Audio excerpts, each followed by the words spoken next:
Joy changes the bones of your face, man. Joy is a giggle. A giggle, and definitely a little bit silly too. Yeah, joy is an energy. Joy is our gift.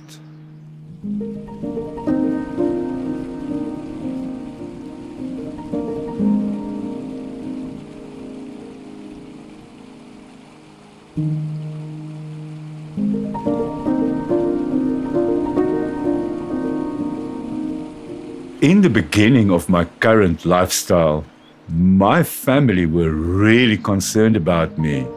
They said I'm living in a dream world. I don't have dependents. I don't have children. If I had, I wouldn't even have thought of doing this. It would be extremely irresponsible.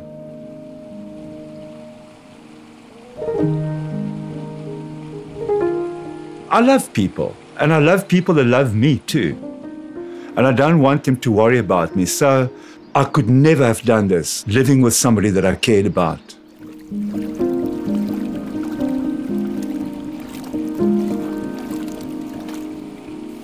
So it's been a bit of a struggle in the beginning of my journey as a minimalist to put everyone that loves me at peace with what I'm doing.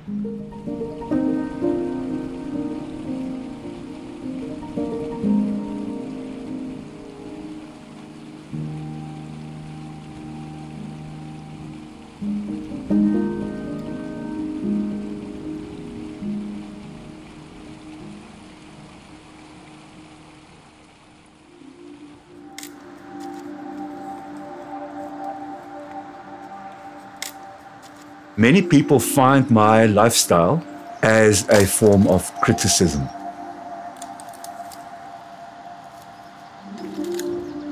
I am. I'm critical. But I'm not critical personally. I'm critical to the system.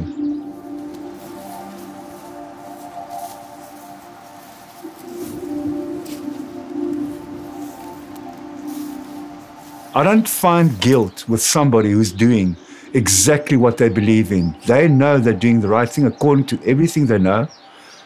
I respect that. That's beautiful.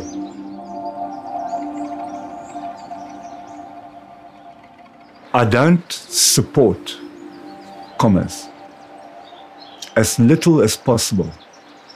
And that makes me a little bit of a freak.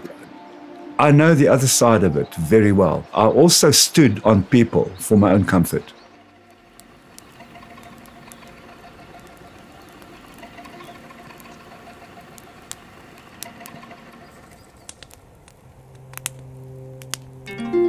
I was a businessman. I was a jeweler.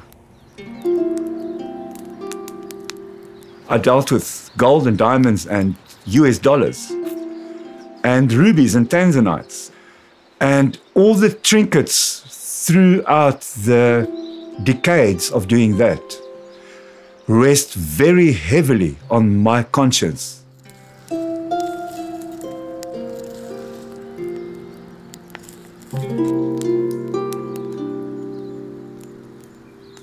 The literal mountains of ore that was dug out of the earth for my sake. And I justified it through commercial sentences, corporate sentences.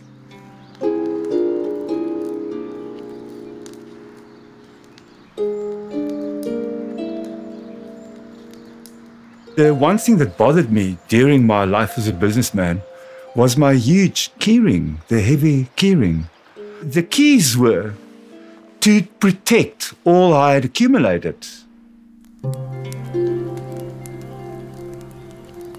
I had been robbed and I lost everything. I was happy to lose the keys. I was very happy. It was too heavy for me. It was too heavy, literally and psychologically.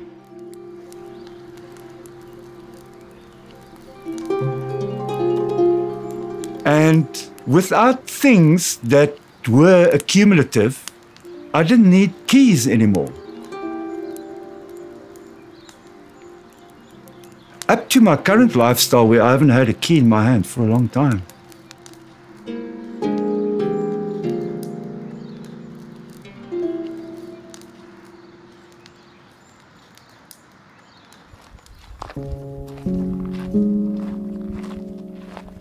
People surround themselves with objects to boost comfort.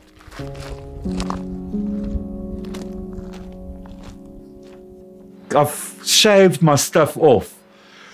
This is about half of what I own, what I'm wearing here.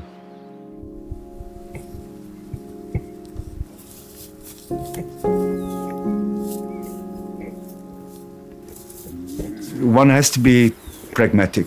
I cannot appear in public with nothing on. I have to have clothes. So at this stage, I have 3 long pants, and I also have a neat shirt or 2 like that. The rest is all thermal underwear, socks, jackets. That's all I have.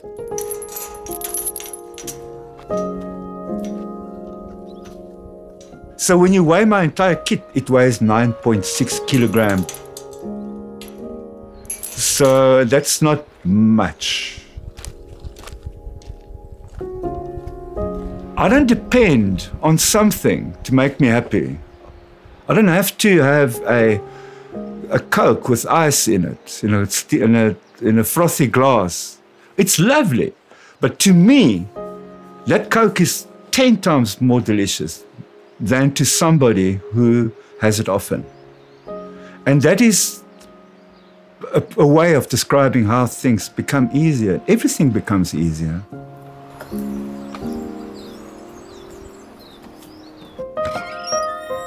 I'm not only a minimalist, I'm a volunteer. That's how I keep it going.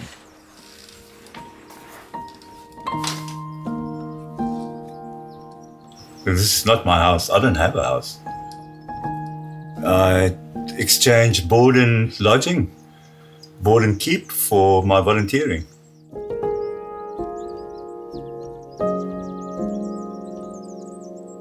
Since I've started volunteering, building people gardens and beautifying spaces, it's been decades that I've worked without numeration. I've just worked for board and keep.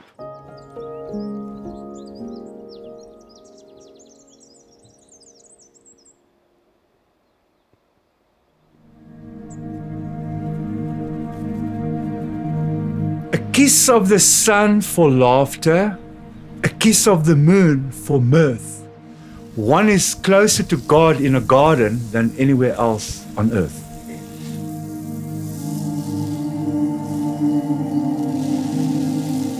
I spend my days in gardens.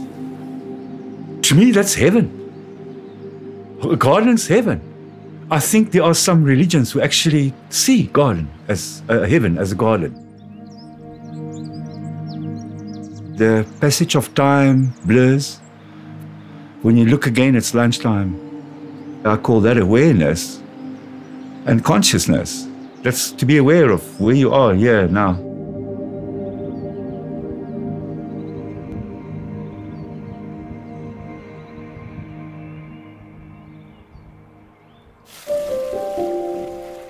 We have a million little choices every day. This way, that way. Which foot do you get out of bed with? I mean, it's non-ending.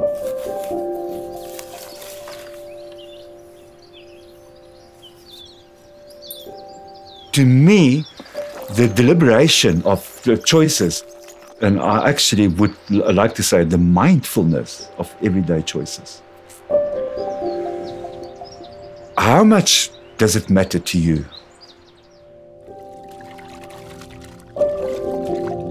Some choices have a much greater impact than others, and there has to be very real, deep reasons for making those choices. My brother Richelieu explained it like this. He said, "What are you immersed in, Theo?" And I didn't quite get what he meant, but I do now.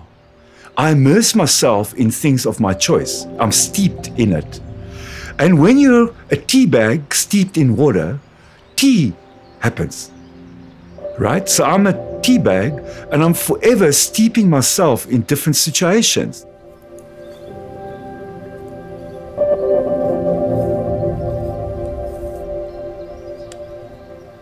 And it must be part of the reason why I wake up with hope and with joy in the morning.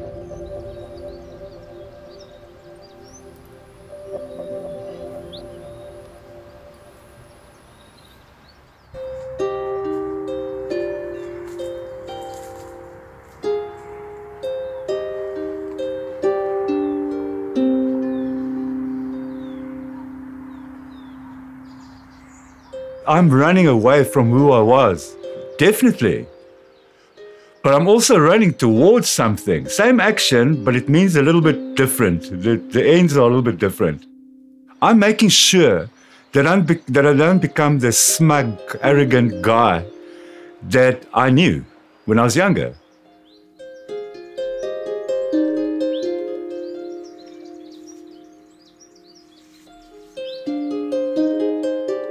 When we become at peace with our integrity, which is our behavior when no one's watching, when we become at peace with that, and you know that you are visible anyway, if only to yourself,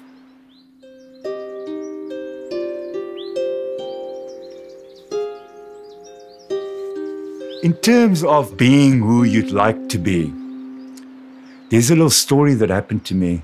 I asked my psychologist friend, "Hey, Anton, do you have any magic? I mean, do you always just sit there and listen?" And he said, "I do."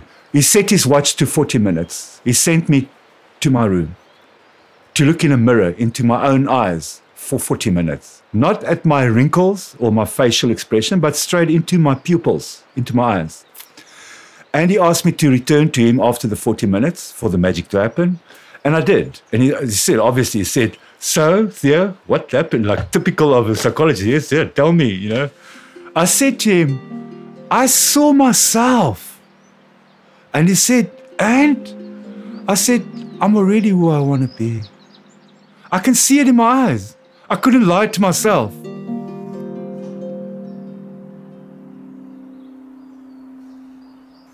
That keeps me remembering that I'm actually just in the process, like all of us, working on ourselves, becoming more of who we want to be, how we want to be.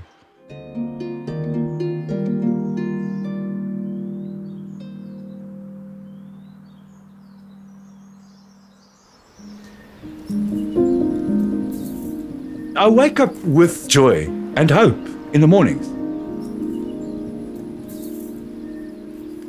My joy is based solely on my respect for myself.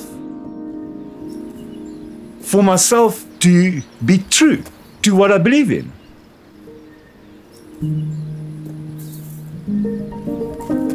Enjoying my gift of the ability of living this lifestyle. Super carefulness, light-footedness, light tread, non-invasive, facilitating, forgiving lifestyle, which shines so brightly to me.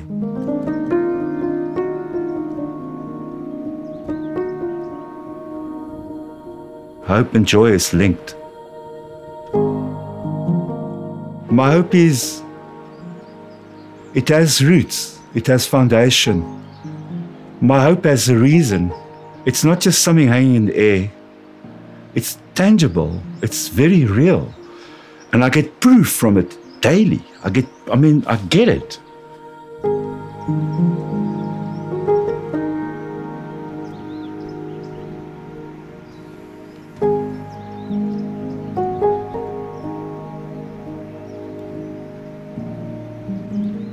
I actually have started living in a world of true magic, wonder. That there's what people call synchronicity.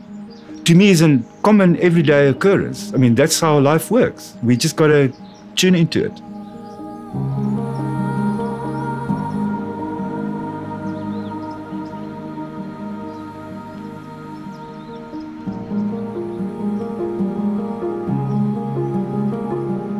We learn this at our deathbed.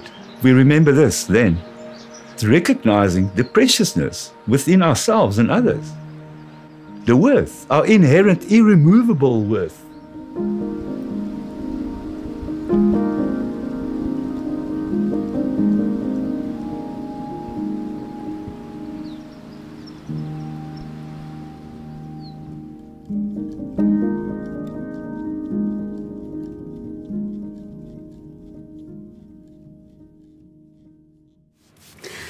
Thanks for watching our film. Every story we've made is possible thanks to the support of our patrons. And if you'd like to continue to support us to make stories that explore the infinite beauty of being human, sign up on Patreon. Thanks.